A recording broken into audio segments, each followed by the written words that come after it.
दोस्तों, कहानी को शुरू करते हैं। दोस्तों, एक बार भगवान भोलेनाथ जी लंका गए हुए थे। तब भगवान भोलेनाथ स्वर्ण से सुसज्जित सिंहासन पर विराजमान थे। तभी अचानक से उनके पास रावण की पत्नी देवी मंदोदरी आती है। तब भगवान भोलेनाथ जी उन्हें देखते हैं। तब देवी मंदोदरी अपने मन में कुछ सोच रही थी और बहुत परेशान भी लग रही है। उनको यूं चिंतित देखकर भगवान भोलेनाथ जी देवी मंदोदरी से कहते हैं, हे देवी मंदोदरी, आप चिंतित लग रही हैं। आप किस बात को लेकर इतना चिंतित हैं? आप निश्चिंत होकर मुझसे कहिए, हम आपको आपके सभी प्रश्नों के उत्तर अवश्य दे देंगे। भगवान भोलेनाथ जी की बात सुनकर देवी मंदोदरी उनसे कहती हैं, हे भोलेनाथ, आज मेरे मन में एक विचित्र टाइप का प्रश्न उठ रहा है और मेरा वह प्रश्न यह है कि स्त्री की वे 3 कौन सी चीजें होती हैं जिन्हें प्रत्येक पुरुषों को अपनी पत्नी की अवश्य देखना चाहिए और जिसे देखने वाला व्यक्ति कभी भी गरीब नहीं रहता है। तब भगवान भोलेनाथ जी देवी मंदोदरी से कहते हैं, हे देवी मंदोदरी, आपका यह प्रश्न सच में अत्यंत विचित्र है, किंतु समस्त मनुष्यों के लिए उपयोगी भी है। और आज आपने अपने इस प्रश्न को पूछकर पूरी मानव जाति का उद्धार कर दिया है। लेकिन मैं आपको आपके इस प्रश्न का उत्तर देने से पहले आपको एक अत्यंत महत्वपूर्ण कथा सुनाना चाहता हूं, जिसको आपको शुरू से लेकर अंत तक पूरा सुनना होगा, क्योंकि आधा अधूरा ज्ञान हानिकारक होता है। फिर देवी मंदोदरी भगवान भोलेनाथ जी से कहती हैं, हे प्रभु, मैं आपको विश्वास दिलाती हूं कि मैं इस कथा को शुरू से लेकर अंत तक पूरा अवश्य सुनूंगी और इस कथा को पूरे ब्रह्मांड में भी विख्यात करूंगी। दोस्तों, आपने अभी तक किया है तो सब्सक्राइब करके कमेंट में हर हर महादेव लिख दें। हे भगवान भोलेनाथ, जो भी भक्त इस कथा को पूरा सुनेगा और कमेंट में हर हर महादेव लिखेगा, उनके परिवारों पर हमेशा कृपा बनाए रखना। दोस्तों, अब भगवान भोलेनाथ जी देवी मंदोदरी से कहते हैं, हे देवी मंदोदरी, किसी समय की बात है, किसी नगर में एक किसान रहता था। वह बहुत ही गरीब था। उसके घर में खाने पीने का कोई सामान तक नहीं था, यहां तक कि उसे पहनने के लिए कोई वस्त्र भी नहीं थे। वह एक वस्त्र पहनता था। उसकी पत्नी बहुत ही सुंदर थी और वह अपनी पत्नी से बहुत प्रेम करता था, किंतु उसकी पत्नी को अपनी सुंदरता पर बहुत अहंकार था। अपने इसी अहंकार के कारण वह घर में अपनी ही मनमानी किया करती थी। इसलिए वह किसान बहुत परेशान रहने लगा था, क्योंकि अब उसकी पत्नी उससे बात बात पर लड़ाई झगड़ा करने लगी थी। इस तरह से उसके घर में प्रतिदिन क्लेश होने लगे थे। उसकी पत्नी उसे ताने भी मारने लगी थी। उसकी पत्नी ताने मारते हुए कहती थी, तुम्हारे पास तो कुछ भी नहीं है, तुम तो कंगाल हो। पता नहीं मैंने तुमसे विवाह कैसे कर लिया। इस घर में ना तो पीने के लिए पानी है, ना ही भोजन की सामग्री और ना ही पहनने के लिए कोई वस्त्र है। करूं तो क्या करूं? तुम तो कोई कार्य भी नहीं करते हो। अपनी पत्नी की ऐसी बातों को सुनकर उस किसान को बहुत बुरा लगता था, लेकिन उसे समझ में नहीं आ रहा था कि उसके साथ ऐसा क्यों हो रहा है। इसलिए वह किसान बहुत ही चिंतित रहने लगा था और अब उसका मन किसी कार्य में भी नहीं लग रहा था। फिर धीरे धीरे उसे और भी गरीबी का सामना करना पड़ा। उसे अपने सभी खेतों को भी बेचना पड़ गया, लेकिन अभी भी उसकी गरीबी में कोई सुधार नहीं आ रहा था, जिसके कारण वह बहुत परेशान रहने लगा था। एक दिन की बात है, वह किसान अपने किसी कार्य से कहीं जा रहा था। तभी अचानक उसने देखा कि एक महात्मा जी अपनी कुटिया के समीप बैठे ध्यान साधना में लीन हैं। तब वह किसान अपने मन में सोचने लगा, यह महात्मा जी मुझे कोई दिव्य पुरुष जान पड़ते हैं, क्यों ना मैं इनके पास चलकर देखूं, शायद यह महात्मा जी मुझे मेरी समस्या से छुटकारा दिला दें। इतना सोचकर वह किसान उस महात्मा जी के पास पहुंच गया और अपने दोनों हाथ जोड़कर बहुत जोर जोर से विलाप करने लगा। तब कुछ देर बाद महात्मा जी अपनी आंखें खोलते हैं और देखते हैं कि उनके सामने एक युवक बैठा हुआ है, जो जोर जोर से विलाप कर रहा है और विलाप करते ही जा रहा है। फिर महात्मा जी उस किसान से कहते हैं, हे पुत्र, तुम कौन हो और विलाप क्यों कर रहे हो? महात्मा जी की बात सुनकर वह किसान कहता है, हे मुनिवर, मैं इस नगर का एक गरीब किसान हूं और मैं इस वजह से विलाप कर रहा हूं क्योंकि मेरी पत्नी मुझसे लड़ाई झगड़ा करती है और मुझे ताने मारती रहती है कि तुम्हारे पास क्या है, तुम तो कंगाल हो। इस घर में खाने पीने, पहनने के लिए कुछ भी नहीं है। पता नहीं मैंने किसके साथ विवाह कर लिया है। इसी तरह के ताने मेरी पत्नी प्रतिदिन मारती रहती है, लेकिन मैं बहुत मेहनत करता हूं, फिर भी थोड़ा सा ही धन कमा पाता हूं, जिससे मैं अपने परिवार का पालन पोषण करता हूं। वह किसान आगे कहता है, हे मुनिवर, आप मुझे वह उपाय बताएं जिसे करने के बाद मेरी पत्नी मुझसे झगड़ा न करे और मैं बहुत जल्द धनवान बन जाऊं। उस किसान की बातों को सुनकर महात्मा जी कहते हैं, हे पुत्र, तुम पहले विलाप करना बंद करो। मैं तुमको 3 चीजें बताने वाला हूं जिसे प्रत्येक पुरुष को अपनी पत्नी की अवश्य देखना चाहिए, और अगर कोई भी पुरुष अपनी पत्नी की इन तीनों चीजों को देख लेता है तो उस व्यक्ति को धनवान बनने से विधाता भी नहीं रोक सकता है। उन महात्मा जी की बात सुनकर वह किसान उनसे कहता है कि हे मुनिवर, आप देर न करते हुए उन तीनों चीजों को बता दीजिए जिन्हें प्रत्येक पुरुषों को अपनी पत्नी की देखनी चाहिए। मैं उन तीनों चीज के बारे में जानने के लिए बहुत उत्सुक हो रहा हूं। तब वे महात्मा जी उस किसान से कहते हैं, हे पुत्र, इतनी उत्सुकता ठीक नहीं है। मनुष्य को हमेशा धैर्यवान होना चाहिए। तो चलो, मैं अब तुमको वे तीनों चीजें बता देता हूं जिन्हें प्रत्येक पुरुषों को अपनी पत्नी की उन तीनों चीजों को अवश्य देखना चाहिए। लेकिन मैं तुमको उन तीनों चीजों के बारे में एक अत्यंत महत्वपूर्ण कथा के द्वारा बताने वाला हूं। इसलिए तुमको मुझसे एक वादा करना होगा कि जब मैं इस कथा को सुनाऊंगा तब तक तुम्हें इस कथा को सुनना होगा। उन महात्मा जी की बात सुनकर वह किसान उनसे कहता है, हे मुनिवर, मैं आपको विश्वास दिलाता हूं, मैं इस कथा को शुरू से लेकर अंत तक पूरा अवश्य सुनूंगा। दोस्तों, भगवान भोलेनाथ जी देवी मंदोदरी से कहते हैं, हे देवी मंदोदरी। वे महात्मा जी उस किसान से कहते हैं, हे पुत्र, किसी नगर में एक व्यापारी रहता था। वह उस नगर का सबसे बड़ा व्यापारी था। उस व्यापारी और उसकी पत्नी में आपस में बहुत प्रेम था। वे दोनों एक दूसरे से बहुत प्रेम करते थे और उनके घर में कभी भी लड़ाई झगड़ा नहीं होता था। कभी भी किसी को लेकर भी व्यापारी और उसकी पत्नी के बीच में किसी भी प्रकार का कोई क्लैश नहीं होता था। इसलिए उसके घर में सदैव माता लक्ष्मी जी का वास बना रहता था। उसे अपने व्यापार में कई गुना सफलता प्राप्त होती थी।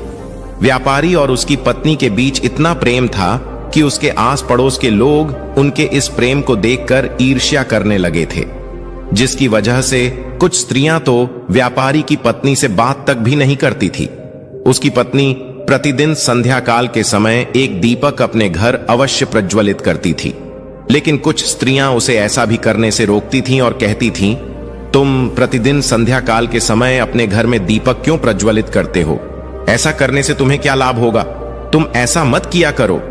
किंतु वह किसी की बात सुनकर भी सुनकर देती थी और अपनी मनमर्जी किया करती थी।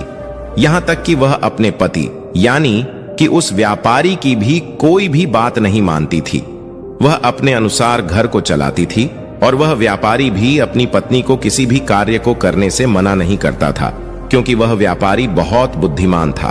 वह अच्छी तरह से जानता था कि अगर वह अपनी पत्नी को किसी भी कार्य को करने से मना करेगा तो निश्चित है कि उन दोनों में लड़ाई झगड़ा होगा और प्रतिदिन क्लेश होगा, जिसकी वजह से उसका ध्यान अच्छी तरह से व्यापार में नहीं लग पाएगा और व्यापार में हानि होने लगेगी।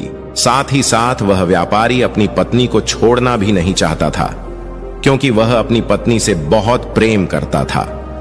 लेकिन उसकी पत्नी उससे ज्यादा प्रेम नहीं करती थी, बल्कि उस व्यापारी के सामने दिखावा मात्र का प्रेम जताती थी और अपने पति से नाराज भी हो जाती थी। किंतु किसी तरह से वह व्यापारी अपनी पत्नी को मना लेता था। इसी तरह से दिन गुजर रहे थे और वह व्यापारी अपनी पत्नी के साथ सुखपूर्वक से जीवन व्यतीत कर रहा था। फिर धीरे धीरे यह बात पूरे नगर में फैल गई और अब उस नगर के सभी लोग उस व्यापारी और उसकी पत्नी के इस प्रेम का उदाहरण दे देने लगे थे। फिर जब यह बात उस नगर के राजा को पता चली कि व्यापारी और उसकी पत्नी एक दूसरे से बहुत प्रेम करते हैं, तब उसने अपने सैनिकों को बुलाया और उनसे कहा, जाओ उस व्यापारी और उसकी पत्नी को बड़े आदर सत्कार के साथ राजमहल में ले आओ। हम उनका सम्मान करना चाहते हैं, लेकिन तुम उन्हें कुछ भी मत बताना। दोस्तों, भगवान भोलेनाथ जी देवी मंदोदरी से कहते हैं, हे देवी मंदोदरी, राज्य की आज्ञा पाकर सैनिक उस व्यापारी के घर जाते हैं और उसके घर का दरवाजा खटखटाने लगते हैं। फिर कुछ देर बाद वह व्यापारी अपने घर का दरवाजा खोलता है तो वह देखता है कि उसके सामने राजा के सैनिक खड़े हुए। तब वह व्यापारी उन सैनिकों से कहता है कि आप लोग आज मेरे घर क्यों आए हैं? फिर वे सैनिक कहते हैं, चलिए, आपको राजा साहब ने अपने राजमहल में बुलाया है। फिर राजा के वे सैनिक उन दोनों को अपने साथ राजमहल ले आते हैं। राजमहल में पहुंचकर राजा उस व्यापारी और उसकी पत्नी का अच्छी तरह से अतिथि सत्कार करते हैं। उसके बाद उन्हें थोड़ा सा धन दे देते हैं, जिसको पाकर वह व्यापारी और उसकी पत्नी बहुत प्रसन्न हो जाते हैं और प्रसन्नता पूर्वक अपने घर चले जाते हैं। उसके बाद उस नगर का राजा पूरे नगर में यह ऐलान कर देता है कि आज रात को पूरे नगर में सभी लोगों के घरों में व्यापारी और उसकी पत्नी के बीच इतना प्रेम होने के कारण दीप प्रज्वलित किए जाएं, जिससे उस व्यापारी और उसकी पत्नी के बीच के प्रेम की सराहना हो। राजा की आज्ञा सुनकर उस नगर के सभी लोगों के घरों में दीपक प्रज्वलित किए जाते हैं, किंतु उस नगर के सभी घरों के दीपक थोड़ी ही देर बाद बुझ जाते हैं। लेकिन उस व्यापारी के घर का दीपक अभी भी जल रहा था और उसका प्रकाश बहुत दूर दूर फैल रहा था। फिर उस नगर के राजा ने अपने मन में सोचा कि क्यों ना अब मैं बाहर चलकर देखता हूं कि किस किस ने अपने घरों में दीपक प्रज्वलित किए हैं और किसका दीपक अभी भी प्रज्वलित हो रहा है। इतना अपने मन में सोचकर वह राजा अपने महल से उसकी तरफ देखने लगता है तो उसे दिखाई देता है कि उस नगर में किसी घर में भी कोई दीपक नहीं जल रहा है, लेकिन उस व्यापारी के घर में जलाया हुआ दीपक अभी भी जल रहा है।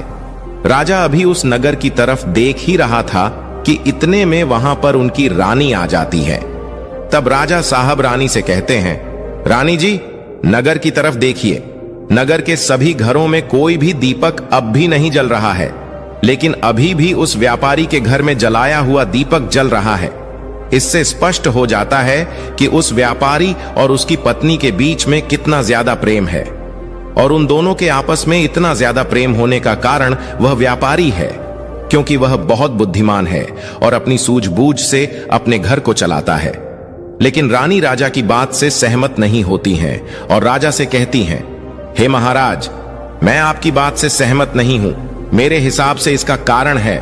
दोस्तों, भगवान भोलेनाथ जी देवी मंदोदरी से कहते हैं, हे देवी मंदोदरी।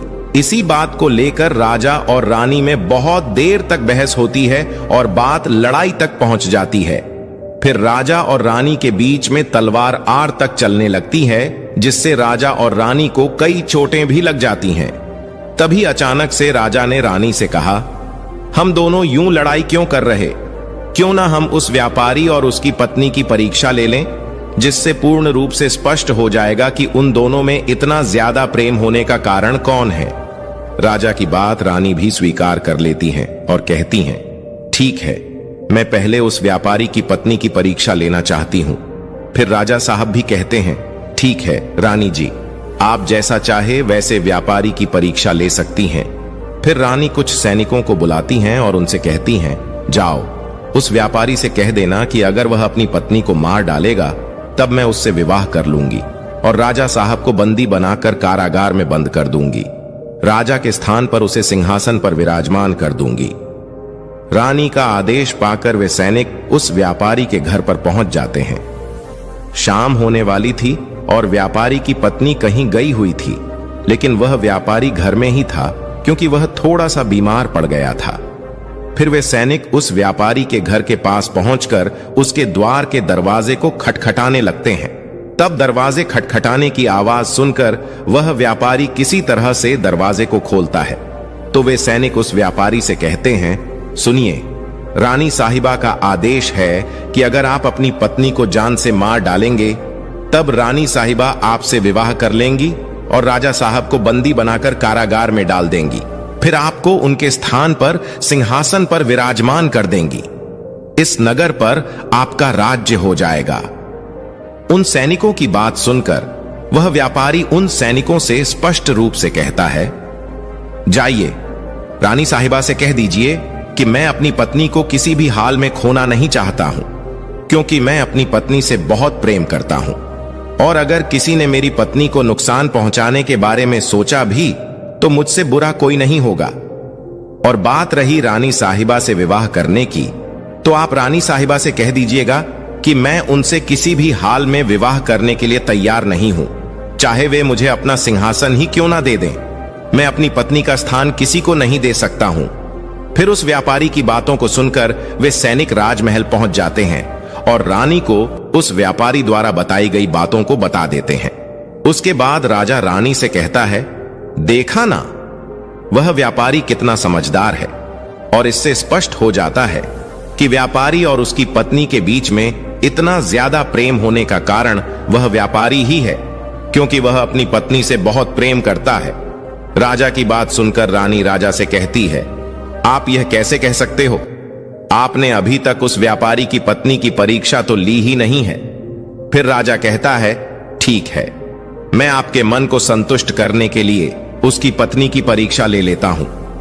तब राजा कुछ सैनिकों को बुलाता है और उनसे कहता है, जाओ और इस नगर में रहने वाले उस धनवान व्यापारी की पत्नी से कहना कि अगर वह अपने पति को मौत के घाट उतार देगी तो मैं उसे अपनी रानी के रूप में स्वीकार कर लूंगा और उसे सदैव अपनी पटरानी बनाकर रखूंगा। दोस्तों, भगवान भोलेनाथ जी देवी मंदोदरी से कहते हैं, हे देवी मंदोदरी।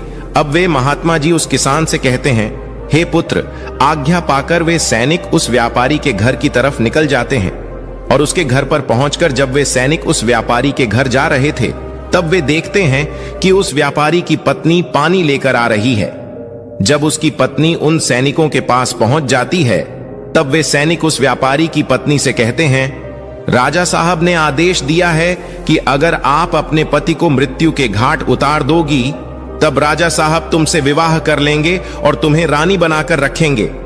राजा के उन सैनिकों की बात सुनकर व्यापारी की पत्नी अपने मन में सोचने लगती है, राजा साहब मुझसे विवाह करने के लिए तैयार हैं, तब तो बहुत अच्छा है, तो मैं अपने पति को मार ही डालती हूं। अपने मन में इतना सोचकर वह उन सैनिकों से कहती है, ठीक है, मैं अपने पति को मौत के घाट उतारने के लिए बिल्कुल तैयार हूं। तब सैनिक उससे कहते हैं, लेकिन राजा साहब को पता कैसे चलेगा कि तुमने अपने पति को मौत के घाट उतार दिया है?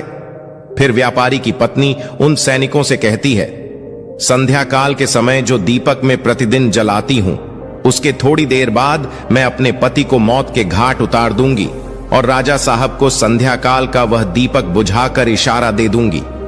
उस व्यापारी की पत्नी की बात सुनकर राजा के वे सैनिक राजमहल में पहुंच जाते हैं और राजमहल में पहुंचकर राजा से कहते हैं, हे व्यापारी की पत्नी तो अपने पति को जान से मारने के लिए तैयार हो गई है। जब रानी ने यह बात सुनी तो इस बात को सुनकर रानी को स्त्री जाति से घृणा होने लगी। फिर राजा ने रानी से कहा, यह समय ज्यादा सोचने समझने का नहीं है, हमें उस व्यापारी की जान बचाने के बारे में सोचना चाहिए, क्योंकि उसकी पत्नी बहुत ही निर्दय है। वह निश्चित ही अपने पति को मौत के घाट उतार देगी। आज हमारी वजह से उस व्यापारी के प्राण संकट में हैं। फिर राजा तुरंत उन सैनिकों से कहता है, जल्दी से जाओ और उस व्यापारी की पत्नी से कह देना कि वह व्यापारी को ना मारे। राजा का आदेश पाकर वे सैनिक दौड़ते हुए व्यापारी के घर पर पहुंच जाते हैं। तो वे देखते हैं कि उस व्यापारी की पत्नी ने अपने पति को दिन में ही मौत के घाट उतार दिया है। तब वे सैनिक व्यापारी की पत्नी को डांटते हुए कहते हैं, तुमने तो हमसे कहा था कि तुम व्यापारी को शाम को मौत के घाट उतारोगी, लेकिन तुमने व्यापारी को दिन में क्यों मार डाला? राजा के उन सैनिकों की बात सुनकर उस व्यापारी की पत्नी उससे कहती है, मुझे तो अपने पति को मारना ही था और मैं इसे बहुत पहले ही मारना चाहती थी, परंतु कोई सही मौका नहीं मिला, इसलिए मैंने अपने पति को मार ही नहीं पाई और मैंने सोचा कि दिन में को मौत के घाट उतार देती हूं और दीपक शाम होते ही बुझा दूंगी। तो सैनिकों, मैंने अपने पति को मौत के घाट उतार दिया है। अब राजा साहब मुझे अपनी रानी बनाएंगे। तब उन सैनिकों ने कहा, यह तो आप चलकर राजा साहब से ही पूछ लीजिए। फिर व्यापारी की पत्नी और वे सैनिक राजमहल पहुंच जाते हैं और वे सैनिक राजा साहब को सारी बात बता देते हैं, जिसे सुनने के बाद राजा साहब बहुत क्रोधित हो जाते हैं और व्यापारी की पत्नी को बंदी बनाकर कारागार में डाल देते हैं। दोस्तों, भगवान भोलेनाथ जी देवी मंदोदरी से कहते हैं, हे देवी मंदोदरी, वे महात्मा जी उस किसान से कहते हैं, हे पुत्र, चलो अब मैं तुम्हें वे तीनों चीजों को बता देता हूं जिसे प्रत्येक पुरुष को अपनी पत्नी की अवश्य देखना चाहिए और जिसे देखने के बाद उसके घर में कभी भी क्लेश नहीं होता है। तो पहली चीज, अपनी पत्नी की यह देखनी चाहिए कि पत्नी कहां आ रही है, कहां है, किससे मिल रही है और किससे बात कर रही है। जो भी पुरुष अपनी पत्नी की इन तीनों चीज को देखता है तो उसके घर में कभी भी क्लेश नहीं होता है और उसका अपनी पत्नी पर नियंत्रण भी होता है। दूसरी चीज, प्रत्येक पुरुष को अपनी पत्नी की अवश्य देखनी चाहिए, वह है बोलचाल। प्रत्येक पुरुषों को अपनी पत्नी की बोलचाल की भाषा देखनी चाहिए कि उसकी बोलचाल की भाषा कैसी है और अपने पति की बात मानती है कि नहीं, उसकी इज्जत करती है कि नहीं। इस चीज को भी प्रत्येक पुरुषों को अपनी पत्नी की अवश्य देखना चाहिए। तीसरी चीज, प्रत्येक पुरुष को अपनी पत्नी के चाल चलन अवश्य देखना चाहिए। जो भी पुरुष अपनी पत्नी के चाल चलन देखता है और अपनी पत्नी को नियंत्रण में रखता है तो उस घर में कभी भी क्लेश नहीं होते हैं। लेकिन जो स्त्रियां घर को अपनी ही मनमानी पर चलाती हैं और पति की बातों को नहीं मानती हैं, तब उसका भी हाल उस व्यापारी की तरह ही हो जाता है। दोस्तों, भगवान भोलेनाथ जी देवी मंदोदरी से कहते हैं, हे देवी मंदोदरी, अब तो आपको आपके सभी प्रश्नों के उत्तर मिल ही गए होंगे। तब देवी मंदोदरी भगवान भोलेनाथ जी से कहती हैं, हे प्रभु, आज आपने मुझे बहुत ही महत्वपूर्ण ज्ञान दिया है।